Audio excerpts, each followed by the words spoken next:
You are such a genuine gem. Thank you for clicking on my video. I'm Brooke McKenna, but today's case is the very unusual case of Dorothy Forstein. Now, this was 2 incidents 4 years apart on one woman, with the only witness being a child. Were these done by the same person? And if so, who? And most importantly, why? By the way, I post content like this all the time, and it would make me so incredibly happy if you would make sure you're subscribed, and if you want to leave a thumbs up and a nice comment down below, I would love that as well. Now let's get back to the story. So it was 1945 in Pennsylvania, and Dorothy Cooper Forstein lived there with her family in Philadelphia. Now the Forstein family consisted of the parents, Dorothy and Jules, as well as their 3 children. Now the 2 oldest children, who were Myrna and Marcy, they had actually come from Jules' previous marriage. However, Dorothy and Jules did have a son together named Edward. Now, Jules' first wife was named Molly, and she had actually passed away during childbirth, so there was no really ill will. There wasn't a horrible divorce or anything like that. She had actually passed away, and Jules and Dorothy had actually been childhood sweethearts that would later reconnect after Jules' wife had passed away, and they would really fall for each other once again, and that's how they rekindled their relationship. Now, their marriage was said to be joyful and peaceful, and Jules actually worked for the Philadelphia City Council, and he was moving up to being a magistrate, and Dorothy was a stay-at-home mother who really prided herself in spending time with her children and helping them grow and be the full individuals that they were becoming. And she was really loved by not only her kids but everyone in the neighborhood. This family lived in a 3-story brick home in the suburbs, and they were known as just that perfect little family that everybody wished that they could be. Now, she seemed to be a very outgoing woman, and one that you just couldn't be upset with. She would walk into a room and immediately the atmosphere would just get much happier, and everybody loved to be around her because of that. And it wasn't that she was this super loud, crazy, chaotic, attention-seeking woman. She was just that way naturally, and it just came with her as she walked into any space. But the strange events would start to occur long before Dorothy would actually disappear, because on January 25th of 1945, it would be a regular day, and Jules was at work, and Dorothy needed to go and do some errands. And anyone with kids or have been around kids knows that errands with children are a lot harder.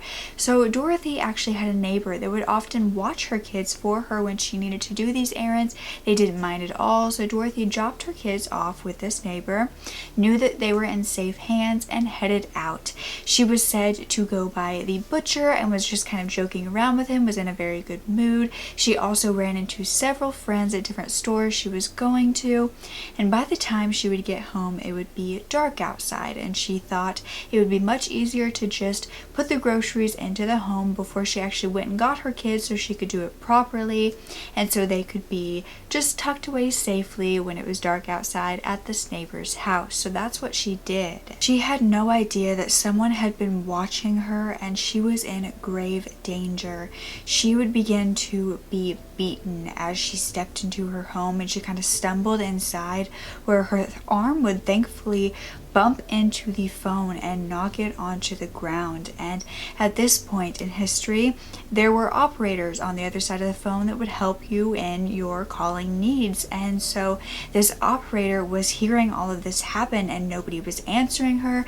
And so finally the operator actually called the police because she was so alarmed at what she was hearing. The police arrived quickly, and the attacker was nowhere to be seen. Dorothy was lying unconscious in the hallway that was right next to her front door that was still wide open, and you could tell that she had been beaten by fists and also by a blunt objects that they couldn't identify at the moment, but she actually had a broken jaw and a nose and had gotten a concussion out of this. She also had a fractured shoulder, and she had bruises and scratches all over her body, and they could not get her to wake up. She was completely unconscious, so they rushed her to the hospital, where when she did wake up, she couldn't tell investigators what really happened. She didn't see what had happened. It was just out of nowhere that this person had come to attack her, and she actually began to say, "Someone jumped out at me. I couldn't see who it was. He just hit me and hit me." Now, Dorothy didn't see her attacker, but a neighbor may have. There was a woman named Mariah Townley who was kind of a really close neighbor to the Forsteins, and she would say that that night she had just been looking out her window because she had noticed that Dorothy had gotten home.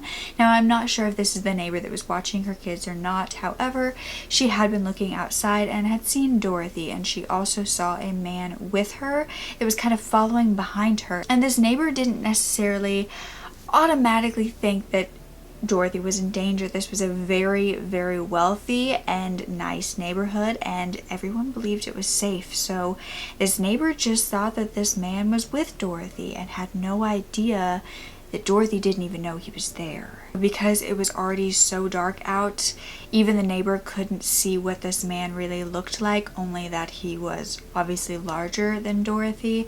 But investigators went back to the house and they began to search to find any other clues, and they found that nothing had really been taken. It wasn't a robbery that had happened, but also there were no fingerprints found. This attacker came in, beat Dorothy, and didn't touch thing. They had no idea where to go next with this investigation. If Dorothy wouldn't have knocked the phone off onto the floor, she could have died that night, and nobody understood who would have wanted her to die and who would have done this. I mean, of course her husband Jules was looked into because he was not with her at the time and also not with his kids. However, he had an alibi that checked out. He was at work that day, and so he was ruled out, and nobody understood what could have happened and also why it happened in this area that everyone else had assumed was so safe. With no answers, investigators began to come up with theories saying maybe it was because of her husband Jules and his work. Because he was a magistrate, maybe this person had gone into his courtroom and didn't get an outcome that they liked, and so they went to attack Dorothy to get back at him.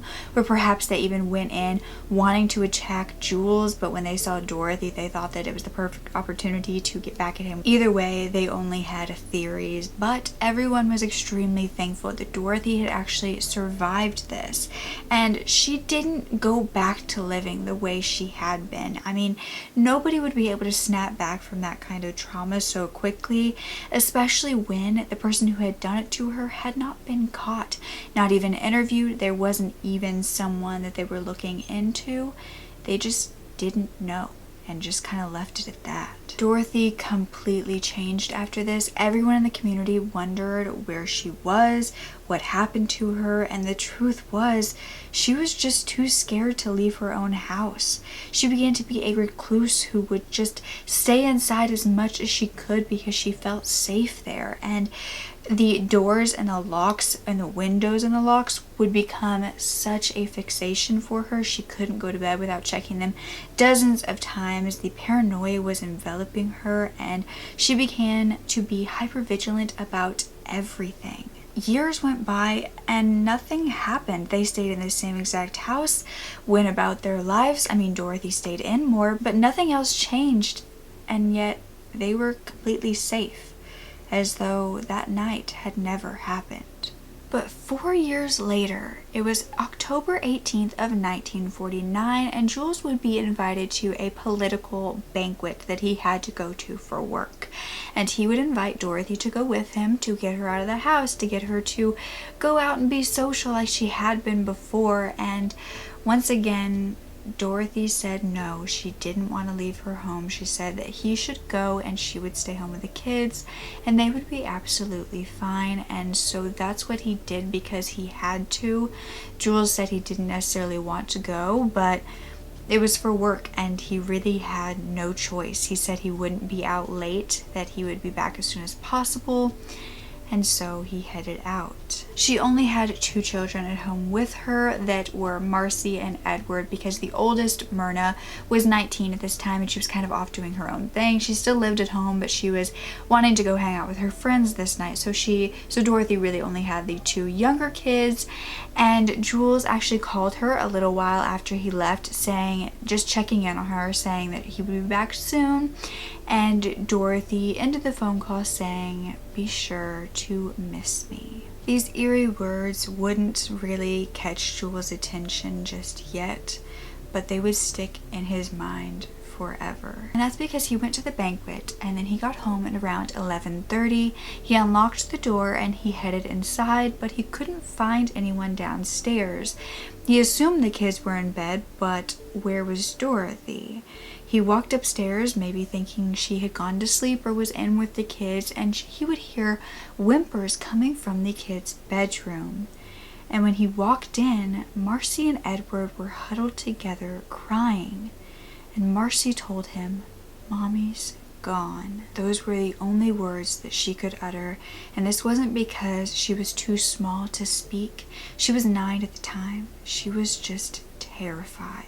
Jules began calling neighbors and friends, hoping that Dorothy just stepped out for the night and would come back. He knew it was strange for her to leave the kids alone for any reason, but he just thought maybe she had wanted to go out for a few seconds and didn't want to overreact. So he was calling people, talking to them, but nobody knew of her wanting to leave or go and see them or had planned to come and see them. A friend had talked to her on the phone at about 9 p.m. and said that they had made plans to go shopping and that nothing really seemed strange. Dorothy was her usual self and of course a little paranoid, but she had been for the last 4 years, so that wasn't anything new. Her purse, money, and keys were still in the home, and Jules knew that he needed to call the police, and that is what he did. And they immediately started canvassing the neighborhood. Couldn't find her anywhere. They started looking in morgues and hospitals and hotels, but there was nobody by her name anywhere. But a clue was actually sitting in the Forstein household, and that was their 9-year-old daughter named Marcy. She had seen something that night, and she had the biggest clue in the investigation because she was possibly the only witness. Marcy said that that night her mother disappeared, she had woken up because she had heard a noise outside, and she had gone to her door and looked out the crack and had seen a man walking up the stairs. Now this was a stranger to Marcy, but she said he was wearing a brown peaked cap, a brown jacket, and this brown jacket had something sticking out of the pocket, but she didn't know what it was. This man then went into Dorothy's room, and Marcy could see Dorothy lying face down on a rug, looking at what she described as sick. This man then picked up Dorothy, who was wearing red silk pajamas and slippers, and slung her over his shoulder and began to head toward the stairs. And at this point, Marcy said she actually opened the door and stepped outside and asked this man what he was doing. She said this man simply patted her on the head and said, "Go back to sleep, little one. Your mommy has been sick, but she will be all right now." And then he walked down the stairs and headed out the door and locked the door behind him, still carrying Dorothy on his shoulder. Now Marcy was confused and scared, and she woke up Edward to be with her, but it would only be about 15 minutes until Jules would come home and see them and talk to them. But Marcy had no idea what had just happened. Now the investigators listened to this and at first just shrugged it off. They couldn't tell whether a 9-year-old could have actually remembered all of this or if this was just some elaborate story from her imagination. I mean, no one believed her at first, but she was the only clue that they had. And once again, there was no fingerprints found anywhere, and Marcy said that he locked the door behind him. However, was he wearing gloves at this time? I mean, they really wanted to believe that Dorothy had run away, and yet everything was still in the home. She didn't take one thing, and no one really believed she would just leave her kids when she had a neighbor who would watch them. In any case, this neighbor would have said yes. And so if Dorothy really did want to run away, it made more sense for her to want her kids to be safe. she didn't know when Jules was coming home. Investigators sent out 10,000 notices to different police departments all over the country with Dorothy's picture and this description of this possible man in hopes of finding something. And unlike the first time Dorothy disappeared, no neighbors had seen anything of her being carried outside of her own house, allegedly. And Marcy was actually taken into psychiatrists and talked to see if she was sane of mind or if she was kind of more of an imaginative little girl, and they really did find that she was pretty level-headed and mature for her age. She wholeheartedly believed that this man she had never seen before had taken her mother that night, and she didn't seem like one who was telling lies all the time. Now, you would have thought that this case would have been publicized a lot, considering that they were a wealthy family. Jules had a very important role in the community, and it was also a continued mystery from 4 years prior.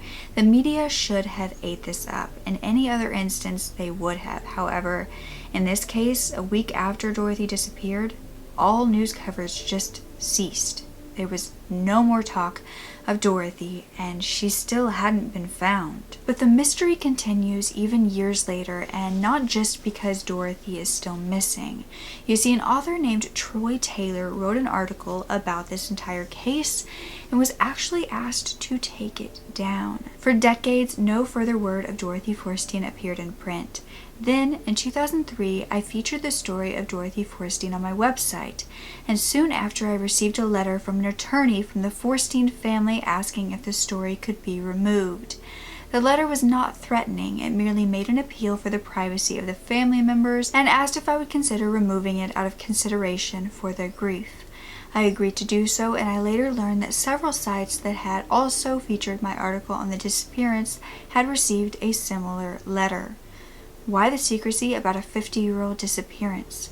No one could say, and to this day, no one is talking. Now, many believe that Dorothy's husband, Jules, actually had something to do with her disappearance. Now, whether that was something that he didn't have control over, say it was someone that he had worked with and wanted vengeance, or whether it was Jules' own plan, no one's sure, and there are differing theories on which one people believe.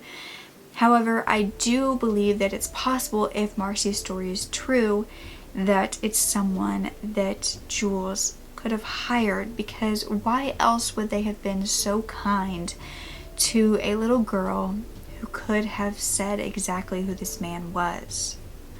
She had seen him, and he knew that, and she was a witness. So why would she be treated so kindly unless this man was working for Jules, and of course Jules would have said, "Do not touch my kids." Well, we would hope at least. And why did Marcy say that this man said that her mother was sick? She wasn't. She was not ill, and unless Jules somehow viewed her paranoia and her PTSD from what had happened to her as an illness, because it is a mental illness, but maybe he viewed it as something that couldn't be helped and he didn't want to deal with it anymore, and that's why. That's the only theory that I can really find that would have been reasonable as to why this man would say that Dorothy was sick, and that's why he was taking her. And if the theory of Jules being involved is true, did he plan that first attack on her too? Or maybe this was someone who was obsessed with Dorothy, and maybe because she was very outgoing those 4 years ago and would kind of come across as flirty, because some women can just naturally come across that way when they're being nice. And some men can take it as being interested sexually instead of just being a friendly human. And maybe this person took it too far, and when he asked Dorothy out or possibly tried something, maybe Dorothy rejected him, and he didn't like that. Maybe that's what happened those 4 years prior, and that's why she was attacked. And maybe he waited 4 more years until he got the perfect opportunity that Jules was out of the house to try it again, but this time he was going to take Dorothy for himself. You know, it was stated that the day of the first attack, she had been joking with a butcher. Now, could this butcher have possibly asked her out that day or tried something that day of the first attack? And when Dorothy kind of pushed back on that and said that's not what she wanted, that's when this man turned on her. And maybe because after that she became a recluse, this man couldn't get to her until 4 years later. Could this have been Dorothy's stalker? I do think it's a good possibility that this was someone who lived nearby or even in the neighborhood, because how did they move in and out so quickly and disappear when the police were called, and also disappear with Dorothy without anybody seeing that night when she was wearing a full-blown red outfit? That's so strange to me that he just walked out the front door with her and nobody saw a thing. This case is extremely baffling, and I don't understand who would have waited 4 years to try it again, unless it was a plan from her husband, who didn't want to get caught with trying it a month later. And maybe they didn't want evidence in their own home as to if she was murdered there, didn't want the kids to hear or see, and so that's why they took Dorothy. Or maybe it was a stalker and they took Dorothy and kept her in their place to do whatever they wanted to with her. I don't know. I wish that it was just as simple as she was sick of her life and wanted to run away, but someone who is a recluse, who is safe in their own home or feels that way, would not have just up and left without some serious planning and thinking it through. And I just, for one, don't understand how this person would have even got in, because Dorothy was so particular about the locks on her doors.